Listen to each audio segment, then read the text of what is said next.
What's going on, everybody? Welcome back to another video. Today I'm going to be talking about Scream Queen. So I've known about this movie for a little while. I don't know how the heck I found out about this movie. It's extremely obscure. I'll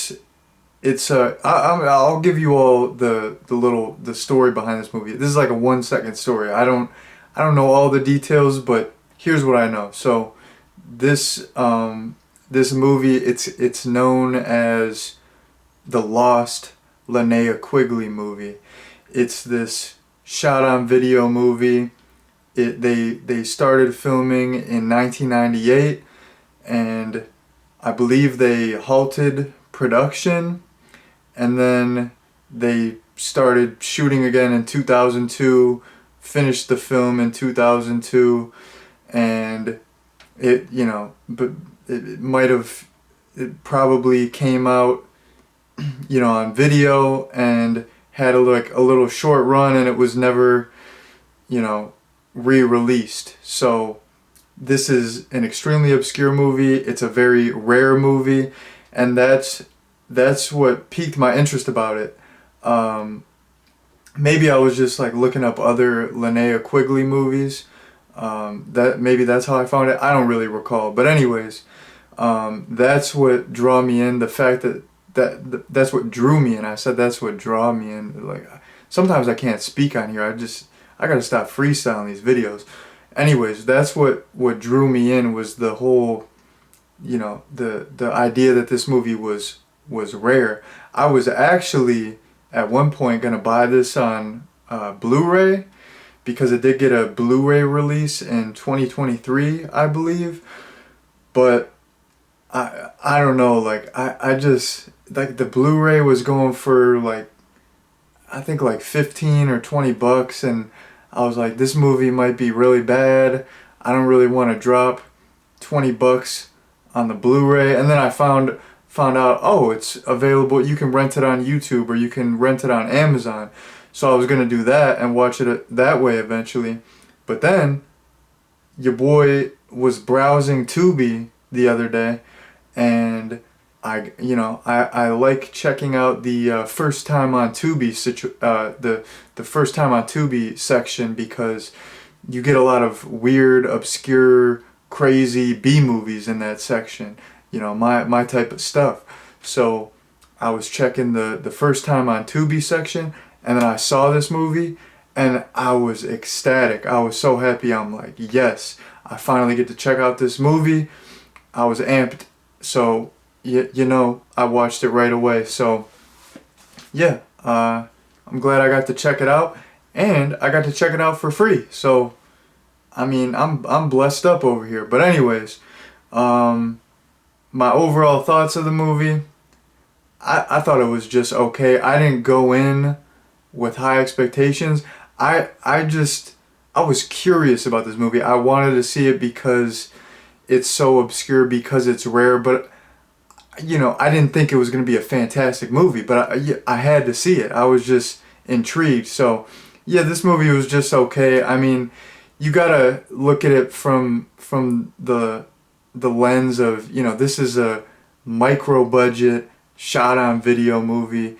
A lot of people might be turned off by shot on video movies. I've watched some shot on video movies here and there. It's not like a subgenre that I'm super interested in, but they don't bother me. Like, if movies look like super grimy, like VHS quality, it doesn't really bug me. Some people, it might bug them, but for me, I can see past that, and sometimes I kind of like that aesthetic. It's got that old school feel. I kind of enjoy it. So yeah, you gotta judge this movie for what it is. Yeah, for what it is, it's an okay movie. There's some cool stuff. There's some whatever stuff. It is what it is. I'm gonna get into the plot summary now that I've given you all my overall opinion. So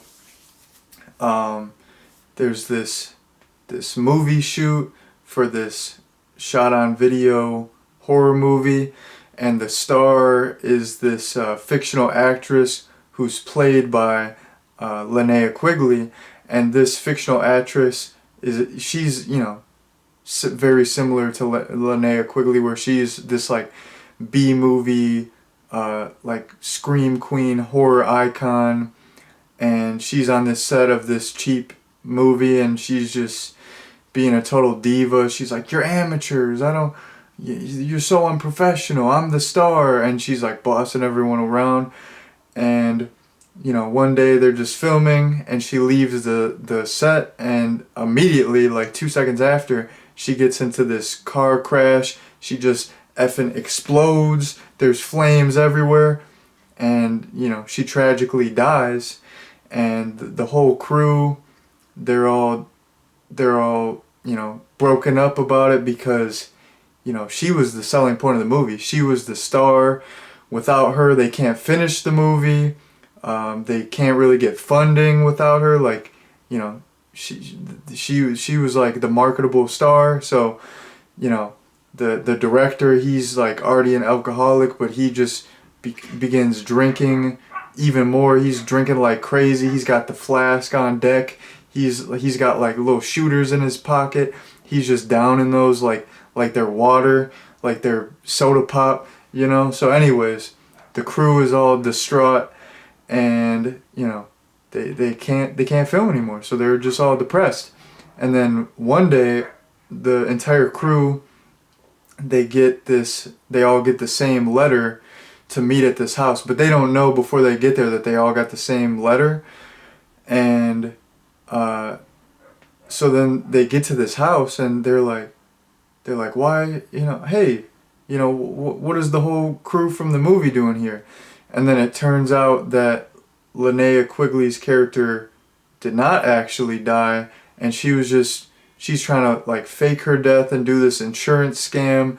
And then she thinks if she keeps her death under wraps but finishes the movie, that'll give the movie more publicity, and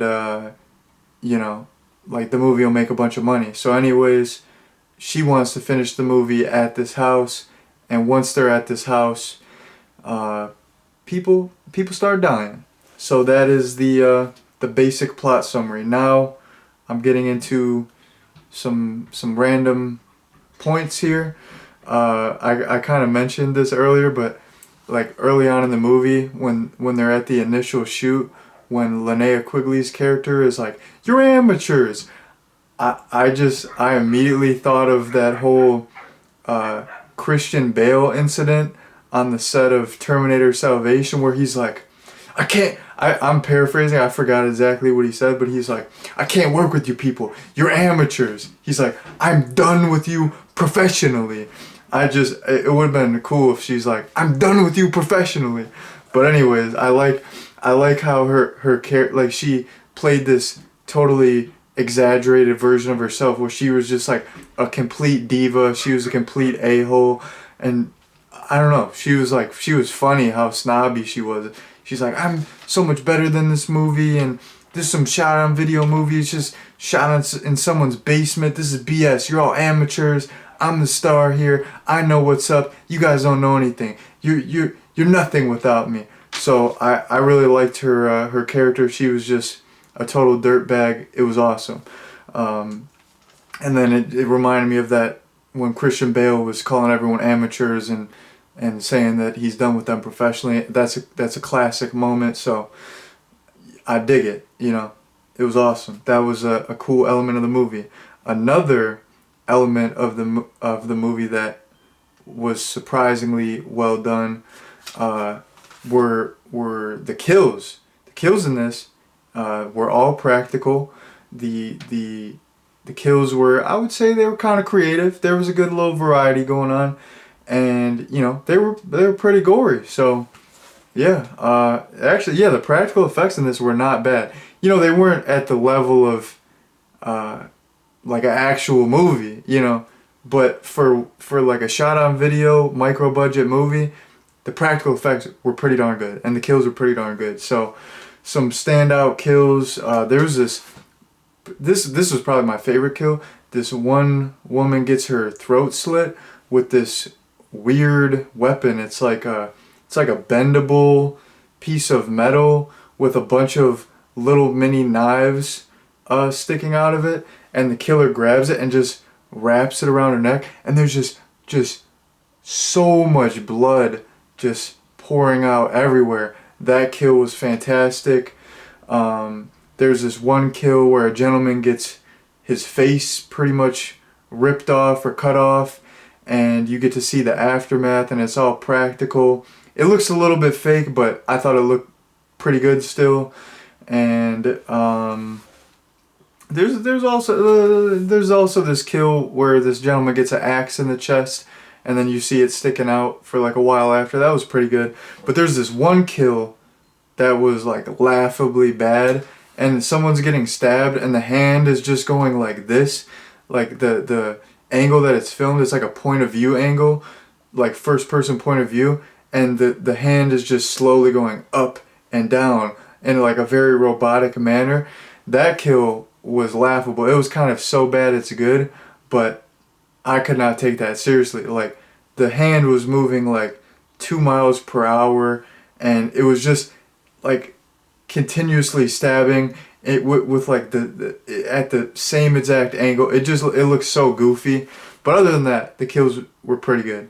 And then the last point that I want to address is, so there's this this one character. He was the like the special effects makeup guy for the movie, and there's this one instance that was cool where you get to see his workshop, and there's all these mannequins and masks, and there's this Michael Myers mask, which I was like thinking, like, how did they get away with putting a Michael Myers mask in this movie? How did they not get sued? But it's some little shot on video, direct-to-DVD movie. Like, no big studio is gonna watch this and sue them. They're like, well, they don't have any money anyway, so I'm not gonna sue them. Like, what are we gonna sue them for? We'll only make, the budget of this movie was like 2 cents. Like, we'll only get 2 cents, so it's like, it's not even worth it.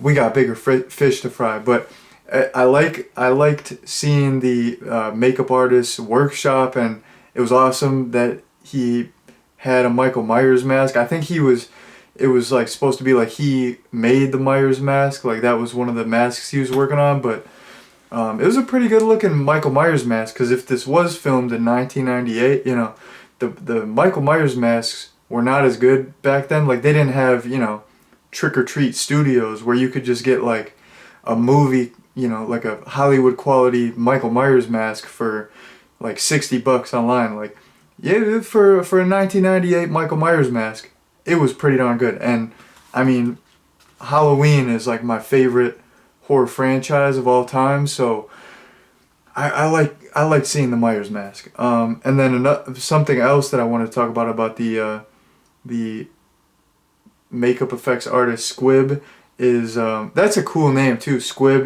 That's like the little, if people don't know what a squib is, most people probably know what that is, but it's like this special effects contraption.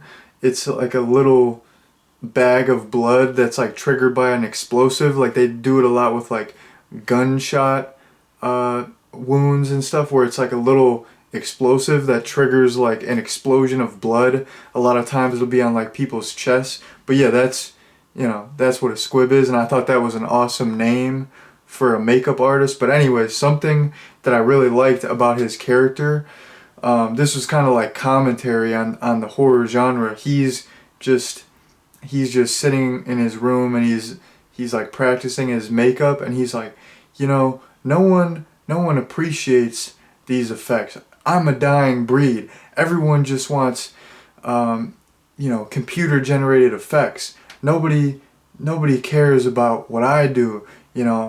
Nobody cares about actual people who actually take the time to do practical makeup effects. I'm paraphrasing what he said, but I thought that was great commentary. And I hope most people don't want just CGI. I feel like maybe like the average movie goer who's just like a casual movie fan, they might prefer CGI if they're watching more like action-based movies if they're watching like superhero movies and stuff like that. But I feel like to this day, like horror fans are hardcore where, they're still collecting physical media like crazy. They got every movie on Blu-ray, every little obscure release on Blu-ray, and like they want to see practical effects. Like if you show hardcore horror fans CGI kills, they're not having it. So I thought that was good commentary, and practical effects, they I feel like they did die in horror movies. Like if you see, like there was like a kind of transition in like the 2000s and 2010s where there were more CGI kills in horror movies. Not entirely. There's still practical effects still were used. Probably I would say for like the majority of kills, but there were a lot of like BS CGI kills, like in some of like the Wrong Turn sequels and stuff like that, like lower budget stuff. They would have some bad CGI kills. I'm not hating on the Wrong Turn movies. I love that franchise, even though some of them really suck really bad. But I like quite a few of the Wrong Turn movies. But yeah, like it seems like for a while there in horror movies there were a lot of CGI kills, but I think there's like kind of a resurgence where practical effects might be coming back. Maybe I'm totally off on that, but with movies like the Terrifier franchise, that's all practical. And actually that's my only example to pull from because I don't really watch newer movies. But the Terrifier franchise, like they're bringing it back, man. They got some beautiful effects in that. But anyways, I don't know. I don't know if practical effects are dead or if they are coming back. I don't know. But I like that commentary because people have been saying that, and you could argue that practical effects have died out in horror movies, or they are dying out. So I really like that little commentary about the horror genre, and that was a fun little line of dialogue. So I really like that. But anyways, that's the last thing that I wanted to say. So I'm gonna give my recommendation here, and then I'm head out. So in terms of my recommendation, I mentioned mainly positive stuff. Like the negative stuff, there weren't any super specific negatives, but it's the negatives of this movie were negatives that you would think if you're going into a movie like this. Like it's very grainy looking. It's like VHS quality. There's not many locations. It mainly takes place at a house, so it's secluded. You can tell this movie's low budget. The acting is not great. There's not a lot of story. So that's all the negatives. But that's stuff you would think already going in if you knew, if you knew like that this movie was just some cheap direct-to-video movie. But you know what? I don't know if I would recommend it. I mean, I wouldn't recommend that you would go out and pay to watch this because it's not that great. But I had a decent time with it. It's not like I like fell asleep watching it. I was entertained for the most part, and there's some cool stuff going on. So I would say now that it's free on Tubi, and since there is that element of obscurity, and there's the fact that this movie's so rare, I would say for a one-time watch, just to check it out, just to see this rare obscure movie that was like shelved, and now we can see it. I would say I would recommend watching this movie once if you can watch it for free on Tubi, which you can right now. But do not go in with high expectations at all. Like, it is a super cheap shot on video movie. So yeah, that's my little recommendation. And I'm done. I'm done talking about Scream Queen. I can't speak. I'm done talking about Scream Queen. All right, I got stuff to do. I gotta go. Actually, I don't really have anything to do. I'm chilling. But I'm done with this video. I'm over it. But I mean, I like doing videos. It's fun. I'm just Drake and Josh and you. I'm just messing around. I'm just yanking your chain. So anyways, I'm done talking about Scream Queen. So I'm going to end the video. Thank you all very much for watching, and peace out.